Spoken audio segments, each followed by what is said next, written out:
তুমি এখানে কি করতেছো? আমাদের গ্রামে বড় একটা গরিলা এসেছে, তাড়াতাড়ি চলো, না হলে শেষ করে দিবে। আমাদের গ্রামের ক্ষতি করবে এমন কারো সাহস হয় নাই। দাঁড়াও গরিলা, আমি আসতেছি। কিরে গেরিলা, তুই আমাদের গ্রামে কি করিস? বেশি করলে তোকে একদম শেষ করে দেব। চলে যা। দেখো হাল্ক, আমি তোমাদের কিছু করব না। একটা ড্রাগন আমার বাচ্চাটাকে তুলে তার গুহায় নিয়ে গেছে। গরিলা, তুমি কোনো চিন্তা করো না, আমি তোমার বাচ্চাকে ফিরিয়ে নিয়ে আসব। আমি গেলাম। বন্ধুরা, আমি চললাম গরিলার বাচ্চাকে উদ্ধার করতে।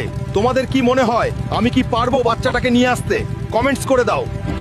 আরে, এটাই তো ড্রাগনের গুহা মনে হচ্ছে। ভিতরে গিয়ে দেখি কোথায় আছে।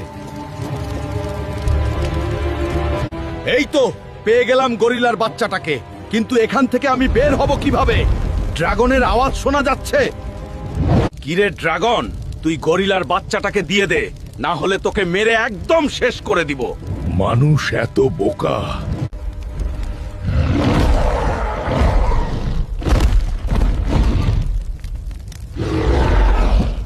সেনাপতি, তোমরা কে কোথায় আছো?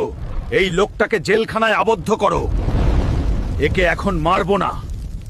আরে, এখানে এসো তো, আমি মহা বিপদে পড়ে গেলাম।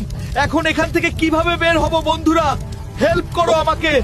হাল্ক বেস ড্রাগন পর্ব 2 দেখতে চাইলে ভিডিওতে লাইক করে চ্যানেলটা সাবস্ক্রাইব আর পেজটা ফলো করে দাও।